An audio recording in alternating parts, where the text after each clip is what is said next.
What is going on, everyone? So, first video since we've been back from Randy's shop,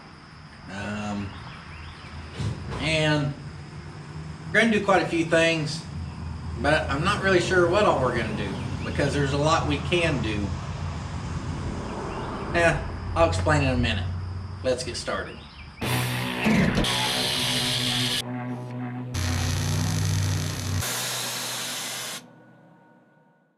So here's what I mean. There's a lot of stuff we need to do, but usually in the videos, I try to keep it pretty specific to one thing. Like, I would like to be able to just do a brake video for you guys. Well, the issue with that is the brake booster, the way it mounts to the firewall, the dash needs to be in. Well, before the dash goes in, it needs to be painted. It'd be a lot easier to put in the vintage air underneath the dash before we put the dash in, so we can figure out the AC lines and heater lines. And I'm just realizing that the stuff is it'd be a lot more logical to just install the stuff in a way that it's practical versus trying to make specific videos to everything. With that being said, there's a few things we can do. We need to build a transmission cross member. When we're doing that, we can put in the drive shaft. The shock bolts, I need to go get longer shock bolts to be able to actually tighten them down. The panhard bar wouldn't go on because the body wasn't on, and without the body, the weight of the body to squat it down, we couldn't get it on. I need a cotter pin stuff, check stuff. We can start figuring out some brake lines. There's all kinds of things we can do. So we're just gonna get started, and the first thing we're gonna get started with is the cross member for the transmission. So there's the rake I want it to sit with. I have not built spacers to raise it up to there yet. So I have the jack, again, holding it up how I want it to sit. So with it jacked up how it was, put the angle finder on the bottom of the frame, and then got it up on jack stands, matching the frame to the same angle. And again, set in the back, kind of up where I want it. So now we have room to work. Pinions running downhill at 5 degrees. So since I boxed the frame, I did build this before I welded it up, just a couple tabs with the sleeve to build a new cross member off of. But we just had a ratchet strap underneath here. I jacked that up and got it 5 degrees. I know it's hard to see.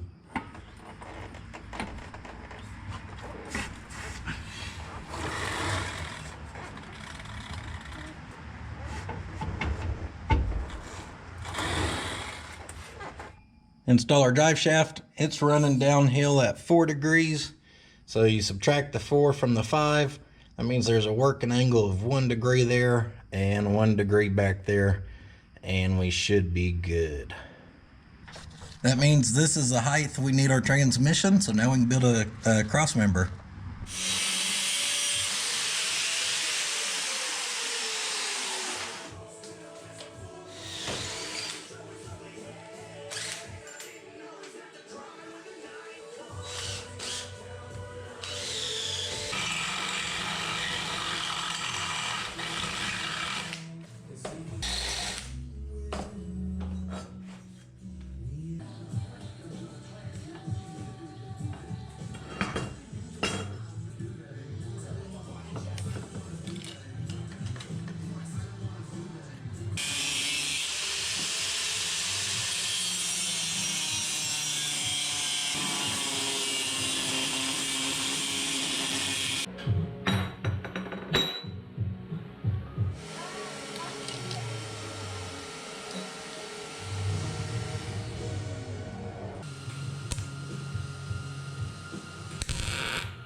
there we go. About the simplest way I could think to do this. I just kind of did a rough measurement with my angle finder to guess that angle, and I just did 20 degrees. We'll put those sleeves in the middle there. That wasn't quite touching as high as I needed it, so I just shimmed that up with a few washers, which I'm fine with. That gives me a little bit of adjustability actually, so got our new cross member in. Next morning now. Had to mow all this yesterday. Always takes a good little bit. And I put the helper bags in.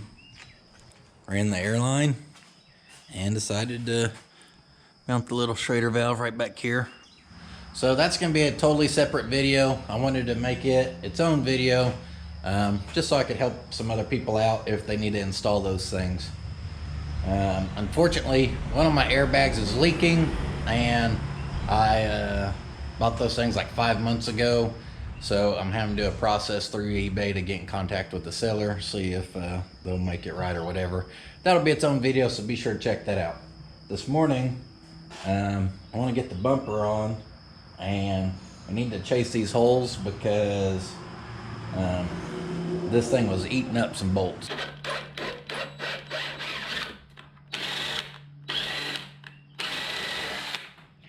Don't be scared.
So I may have to do some final adjusting on that bumper, but I'll wait till this thing's actually on the ground, outside, maybe someone here to tell me.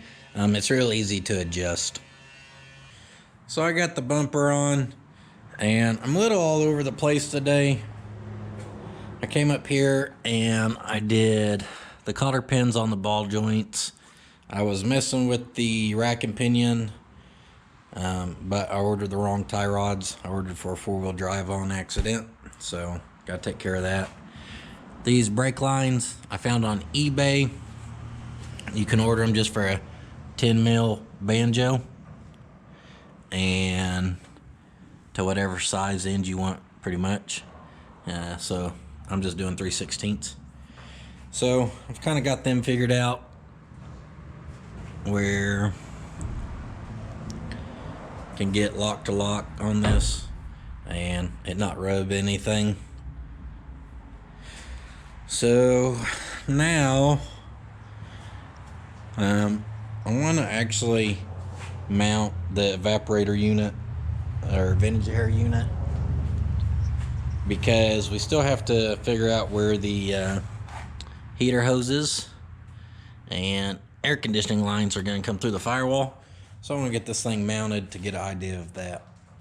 And this is the bracket I built with the mock-up unit a while back, so paint's drying on it.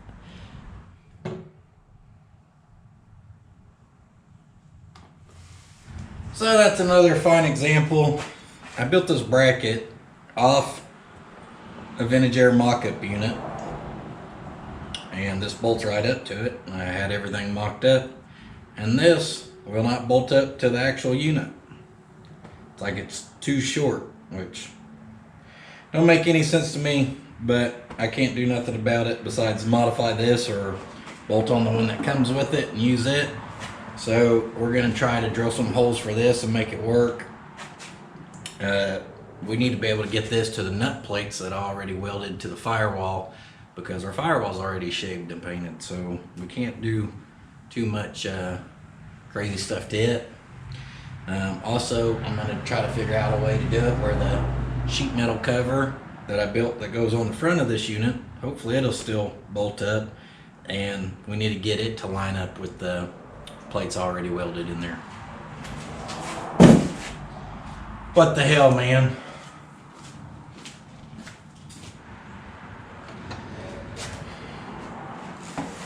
So my front bracket fits, and I built it after building the rear one with the mock-up unit. So I don't know if they have something funky going on with their mock-up units. That's not my mock-up unit. I borrowed it from a guy I know. Maybe there's something wrong with that one. Maybe if you would have used their brackets, it would have kind of straightened it back up. I don't know. All I do know is we got to make this work either way. So let me grab a couple bolts, and you guys aren't going to believe this. I can't believe this. So like I said, this is the bracket I built. I had total free reign on how to build this. I didn't have one of the vintage air ones to go off of. And basically these would be your top holes. These would be the bottom. And over here on the firewall, these are chunks of 3/8 plate. I cut into little squares, and I drilled and tapped them for a 5/16 bolt. Right there's where your two uppers would go. There's another tab up here, which is where this would go for the front. And this is the factory bracket from Vintage Air bolted to it right now. The top actually bolts into place. Can you believe that? I can't believe it. That means me and Vintage Air thought the top bolts needed to go in the exact same spot. That's crazy. So the front bracket does mount up to the side up there. Those mount up. We weren't so lucky on the bottom, but that's okay. I still can't believe that. I think the good Lord's tired of seeing me get my butt kicked today and want to cut me a break, because if the top ones didn't line up, trying to determine where to drill 2 new holes to even start to line all that up to make the front cover work would have really been a pain in the butt, and we just got really lucky. So they'll start. They're not absolutely perfect. I'm going to step the bolt holes sizes out just one size up to give me a little play room, but they will start. So I'm going to roughly mark where I think the bottom holes are, and I'm going to drill them and step them out too. And if I got to go too big on them, I'm really not too worried about it. If anything, I'll just use a fender washer and a bolt to clamp that down. That's nice and sturdy as it is, so we get those clamped on the bottom as well. It'll be super solid. I don't know why I obliterated this and cut a big ass hole in it. That was unnecessary, but I'm not rebuilding it, I can promise you that. Bottom ones, the one here on the right, we nailed perfectly, dead on. The one over there is just a hair off. If we stepped it out one more time, it would be good to go. But it's in. It's definitely solid. And on that note, I'm gonna call it a day today. As much as I've been having my butt kicked today, I'm gonna quit when I'm half-assed ahead.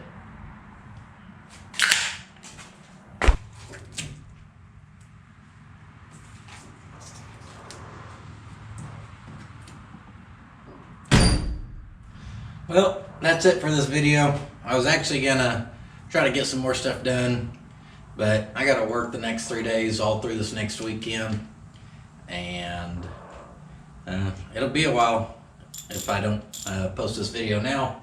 So I would say I hope you enjoyed it, but we did a bunch of random crap. I don't even know what I recorded in this video. As you can tell, when it comes to doing the final bit of stuff, I'm a little bit all over the place, and that's due to missing parts, a bunch of little crap that just makes this stuff difficult. So I hope you still tried to enjoy the video.